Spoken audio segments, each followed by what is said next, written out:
महेश ने अपनी पत्नी परमीला के कमरे में झांक कर देखा। अंदर पास पड़ोस की 5 से 6 महिलाएं बैठी थी।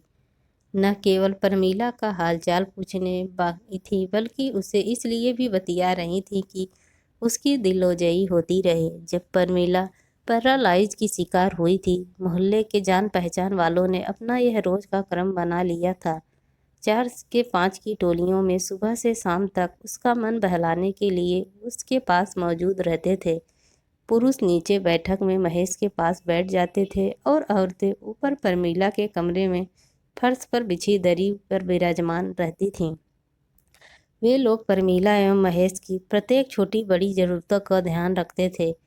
महेश को पिछले 4 से 5 महीनों के दौरान उससे कुछ कहना या मांगना नहीं पड़ा था। आसपास मौजूद लोग मुंह से निकलने से पहले ही उसकी ज़रूरत का एहसास कर लेते थे और तुरंत इस तरह पूरी करते थे कि मानो उसके घर के ही लोग हों। उस समय 3 औरतें परमीला की सेवा टहल में लगी थीं।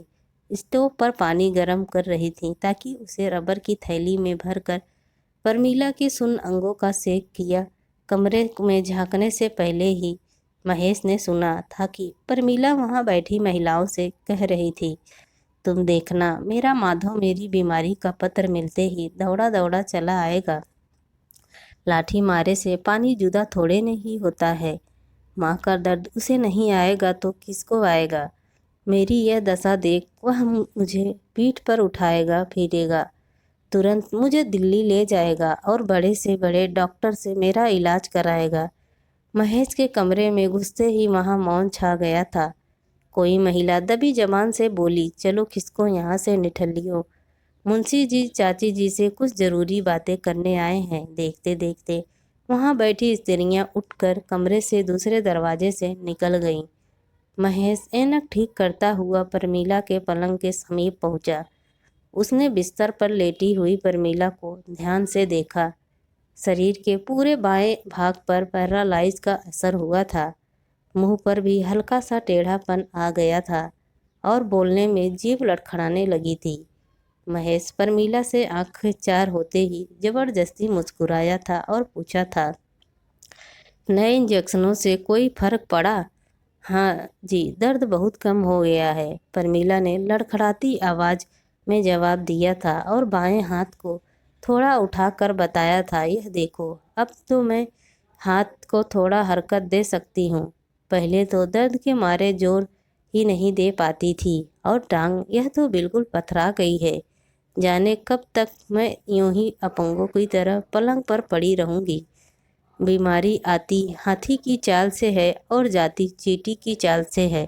देखो, 3 महीने के इलाज से कितना मामूली अंतर आया है, लेकिन अब मैं तुम्हारा और इलाज नहीं करा सकता। सारा पैसा खत्म हो चुका है, तमाम जेवर भी ठिकाने लग गए हैं। बस 50 रुपए और तुम्हारे 6 तोले कंगन के और चूड़ियाँ बची हैं। हाँ, परमीला ने लंबी सांस ली, तुम तो पहले ही बहुत सारा रुपए माधव और उसके बच्चों के लिए यह घर बनाने में लगा चुके थे, पर वे नहीं आए। अब मेरी बीमारी की सुनकर तो क्या आएंगे ही। फिर मेरा माधव रुपयों का ढेर। नहीं, मैं और इंतजार नहीं कर सकता। महेश बाहर जाते हुए बोला, तुम इंतजार कर लो अपने बेटे का, मैं डॉक्टर बिहारी के पास जा रहा हूँ कंपाउंडर की नौकरी के लिए। तुम करोगे वही जो तुम्हारे मन में होगा। परमीला चिढ़कर बोली, आने दो माधव को, 1 मिनट में छुड़वा देगा वह तुम्हारी नौकरी। आने तो दे। महेश बाहर निकलकर जोर से बोला, लो, सलमा बाजी और उनकी बहुएं आ गई हैं तुम्हारी सेवा को। हाँ हाँ, तुम जाओ, मेरी सेवा करने वाले बहुत हैं यहाँ। मोहल्ला क्या, पूरा कस्बा मेरा परिवार है। अच्छी थी तो इन सब के लिए घरों में जाकर सिलाई कढ़ाई सिखाती थी। कितना आनंद आता था दूसरों की सेवा में। ऐसा सुख तो अपनी संतान की सेवा में भी नहीं मिलता था। हाँ परमीला भाभी, सलमा ने अपनी दोनों बहुओं के साथ कमरे में आकर आदाब किया और परमीला की बात में जवाब में बोली, तुमसे ज़्यादा तो मुंशी जी को मज़ा आता था दूसरों की खिदमत में। अपनी दवाओं की दुकान लुटा दी दिन दुखियों की सेवा में। डॉक्टरों की धंधा चौपट कर रखा था इन्होंने। कहते थे माधव हजारों रुपए महीना कमाता है, अब मुझे दुकान की क्या ज़रूरत है, बस गरीबों की खिदमत के लिए ही खोल रखी है, वरना घर बैठकर आराम करने के दिन है। ठीक कहती हो बाजी। प्रमीला का कलेजा फटने लगा। क्या दिन थे वे भी, कैसा सुखी परिवार था हमारा। कभी महेश और प्रमीला का परिवार बहुत सुखी था। दुख तो जैसे उन लोगों ने देखा ही नहीं था। जहां आज शानदार माधव निवास खड़ा है, वहां कभी 2 कमरों का एक कच्चा पक्का घर था। महेश का छोटा परिवार सा था, पति पत्नी और इकलौता बेटा माधव। महेश की स्टेशन रोड पर दवाओं की दुकान थी, जिससे अच्छी आय थी। उसी आय से उन्होंने माधव को उच्च शिक्षा दिलाकर इस योग्य बनाया था कि आज वह दिल्ली में मुख्य इंजीनियर है। उसकी लाखों की कोठी है। वह देश के हॉकी का जाना माना खिलाड़ी भी तो था। बड़े बड़े लोगों तक उसकी पहुंच थी और आए दिन देश की विख्यात पत्रिकाओं में उसके चर्चे होते रहते थे। माधव ने दिल्ली में नौकरी मिलने के साथ ही अपनी एक प्रशंसक शीला से शादी कर ली थी। महेश व प्रमीला ने संघर्ष दुख खुद दिल्ली जाकर अपने हाथों से यह कार्य संपन्न किया था। शीला ने केवल बहुत सुंदर थी, बल्कि बहुत धनवान एवं कुलीन घराने से थी। बस यही वे चूक गए, क्योंकि शादी माधव एवं शीला की सहमति से हुई थी। इसीलिए वे महेश और प्रमीला को अपनी हर बात से अलग रखने लगे। यहाँ तक कि शीला शादी के बाद सिर्फ एक बार अपनी ससुराल आई थी। फिर वह उन्हें गंवार और उनके घर को जानवरों के रहने का तबेला कहकर दिल्ली चली गई थी। पिछले 15 वर्षों में उसने कभी पलट कर नहीं झांका था। महेश और प्रमीला पहले तो खुद भी खिंचे रहते थे, लेकिन जब उनके पोता और पोती हो गए तो वे खुद को न रोक सके। किसी न किसी बहाने वे बहू और बेटे के पास पहुंच जाते।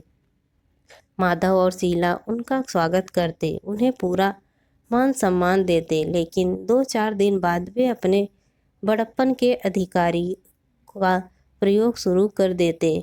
उन निजी जीवन में हस्तक्षेप करना शुरू कर देते। वे उन्हें अपने फैसले मनाने और उनकी इच्छा अनुसार चलने पर विवश करते। यही बात बिगड़ जाती, संबंध बोझ लगने लगते और छोटी छोटी बातों को लेकर कहासुनी बढ़ जाती कि महेश और प्रमीला को वहाँ से भागना पड़ जाता। प्रमीला और महेश आखिरी बार शीला के पिता की मृत्यु पर दिल्ली गए थे। तब से शिखा और सुदीप क्रमशः 10 और 8 वर्ष के हो चुके थे। उनके मन में हर बात को जानने और समझने की जिज्ञासा थी। उन्होंने दादा दादी से 12 बार आग्रह किया था कि उन्हें अपने कस्बे ले जाए, ताकि वे वहाँ का जीवन रहन सहन देख सके। माधव के दिल में माँ बाप के लिए बहुत प्यार व आदर था। उसने घर ठीक कराने के लिए शीला से छिपा कर माँ को 10,000 रुपये दिए थे, ताकि शीला को बच्चों को लेकर वहाँ जाने में कोई आपत्ति न हो। परंतु प्रमीला की असावधानी से बात खुल गई। सास बहू में महाभारत छिड़ गया और एक दूसरे की शक्ल न देखने की सौगंध खा ली गई। परंतु पहुँचते ही प्रमीला का क्रोध शांत हो गया। वह पोता पोती और माधव को लाने के लिए मकान बनवाने लगी। गृह प्रवेश के दिन वे नहीं आए तो प्रमीला को ऐसा दुख पहुंचा कि वह पक्षाघात का शिकार हो गई और अब प्रमीला को चारों ओर अंधेरा ही अंधेरा दिख रहा था। महेश डॉक्टर बिहारी के यहाँ से लौटा तो अंधेरा हो चुका था, पर घर का दृश्य देखकर वह हक्का बक्का रह गया। प्रमीला का कमरा आस पड़ोस के लोगों से भरा हुआ था। प्रमीला अपने पलंग पर रखी नोटों की गड्डियाँ उठा उठा कर एक अजनबी आदमी पर फेंकती हुई चीख रही थी। ले जाओ इनको मेरे पास से और उससे कहना न मुझे इनकी ज़रूरत है न उसकी। आदमी नोट उठाकर बौखलाया हुआ बाहर आ गया था। उसे भीतर खड़े लोगों ने जबरदस्ती बाहर धकेल दिया था। कमरे से कई कई तरह की आवाज़ें आ रही थी। जाओ भाई साहब जाओ, देखते नहीं यहाँ कितनी बीमार है, रक्तचाप बढ़ गया तो फिर कोई नई मुसीबत खड़ी हो जाएगी, जल्दी निकलो इन्हें यहाँ से। और दो लड़के उस आदमी को बाजुओं से पकड़कर जबरदस्ती बाहर ले गए। वह अजनबी महेश से टकराता टकराता बचा था। महेश ने भी गुस्से में पूछा था, कौन हो तुम? मैं माधव का निजी सहायक हूँ साहब। साहब ने ये 50,000 रुपये भेजे हैं और यह पत्र। महेश ने नोटों को तो नहीं छुआ लेकिन पत्र ले लिया। पत्र को पहले ही खोला जा चुका था और शायद पढ़ा भी जा चुका था। महेश ने तत्काल फटे लिफाफे से पत्र निकालकर खोला। पत्र माधव ने लिखा था, पूज्य पिताजी एवं माताजी, सादर प्रणाम। आपका पत्र मिला। माताजी के बारे में पढ़कर बहुत दुख हुआ। मन तो करता है कि उड़कर आ जाऊं, मगर मजबूरी है। शीला और बच्चे इसलिए नहीं आ सकते क्योंकि वे परीक्षा की तैयारी में लगे हैं।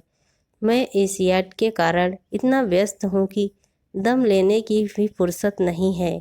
बड़ी मुश्किल से समय निकाल के ये चंद पंक्तियाँ लिख रहा हूँ। मैं समय मिलते ही आऊँगा। फिलहाल अपने सहायक को 50,000 रुपये देकर भेज रहा हूँ ताकि माँ का उचित इलाज हो सके। आपने लिखा है कि आपने हर तरफ से पैसा समेट कर नए मकान के निर्माण में लगा दिया है। जो बचा माँ की बीमारी खा गई। यह आपने ठीक नहीं किया, बेकार मकान बनवाया हम लोगों के लिए, वह किसी काम का नहीं है। हम कभी भी आकर नहीं बसेंगे। माँ की बीमारी पर व्यर्थ खर्च किया। पश्चाघात के रोग का कोई इलाज नहीं है। मैंने कोई विशेषज्ञ डॉक्टरों से पूछा है, उन सब की यही कहना है कि माँ को अधिक का अधिक आराम दे, यही इलाज है इस रोग का। माँ को दिल्ली लाने की भूल तो कभी न करे। यात्रा उनके लिए बहुत कष्टदायक होगी। रक्तचाप बढ़ गया तो दूसरा आक्रमण जानलेवा सिद्ध होगा। एक्यूफ्रेक्चर विधि से भी इस रोग में कोई लाभ नहीं होता, सब धोखा है। महेश इससे आगे न पढ़ सका। उसका मन हुआ कि उस पत्र को लाने वाले के मुंह पर दे मारे, लेकिन उससे क्या दोष था। उसने बड़ी कठिनाई से अपने को संभाला और पत्र लौटाते हुए कहा, आप उससे जाके कहिए वही जो उसे जन्म देने वाली ने कहा है। मेरी तरफ से इतना और जोर दीजिए कि हम तो उसके लिए मरे हुए ही थे। आज से वह हमारे लिए ही मर गया। काश वह पैदा होते ही मर जाता। सहायक सिर झुकाकर चला गया। महेश परमीला के कमरे में घुसा। उसने देखा कि वहाँ सब लोग मुस्कुरा रहे थे। परमीला की आंखें भीग रही थी, लेकिन उसके ओठ बहुत दिनों के बाद हंसना चाह रहे थे। महेश ने परमीला के पास जाते हुए कहा, तुमने बिल्कुल ठीक किया मम्मी। तभी बिजली चली गई। कमरे में अंधेरा छा गया। परमीला ने देखा कि अंधेरे में खड़े लोगों की परछाइयाँ उसके समीप आती जा रही हैं। कोई चिल्लाया, अरे कोई मोमबत्ती जलाओ। नहीं, कमरे में अंधेरा रहने दो। परमीला तत्काल चीख उठी, यह अंधेरा मुझे अच्छा लग रहा है। कहते हैं कि अंधेरे में साया भी साथ छोड़ देता है, मगर मेरे चारों तरफ फैले अंधेरे में तो साये ही साये हैं। मैं हाथ बढ़ाकर इन सायों को सहारा ले सकती हूँ। परमीला ने पास खड़े लोगों को छूना शुरू किया। अब मुझे अंधेरे से डर नहीं लगता। अंधेरे में भी कुछ साए हैं जो धोखा नहीं दे। ये साए नहीं बल्कि मेरे अपने हैं, मेरे असली संबंधी हैं, मेरा सहारा।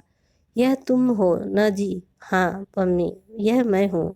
महेश ने भर्राई आवाज में कहा, तुम्हारे अंधेरों का भी साथी, तुम्हारा साया। तुम नौकरी करना डॉक्टर बिहारी की, रोगियों की सेवा करना। अपनी संतान से भी ज़्यादा सुख मिलता है। परोपकार में मुझे संभालने वाले यहाँ मेरे अपने बहुत हैं। मैं निचली मंजिल पर सिलाई स्कूल खोल लूँगी। मेरे कंगन और चूड़ियाँ बेचकर सिलाई की कुछ मशीनें ले आना और पहियों वाली एक कुर्सी ला देना। मम्मी, हाँ जी, मेरा एक हाथ तो चलता है। ऊपर की मंजिल किराए पर उठा देना। वह पैसा भी अपने इन परिवार वालों की भलाई पर खर्च करना चाहती हूँ। हमारे मरने के बाद हमारा जो कुछ है इन्हें ही तो मिलेगा। एकाएक बिजली आ गई। कमरे में उजाला फैल गया। सबके साथ महेश ने देखा था कि परमीला अपने एक हाथ पर जोर लगाकर उठ बैठी थी।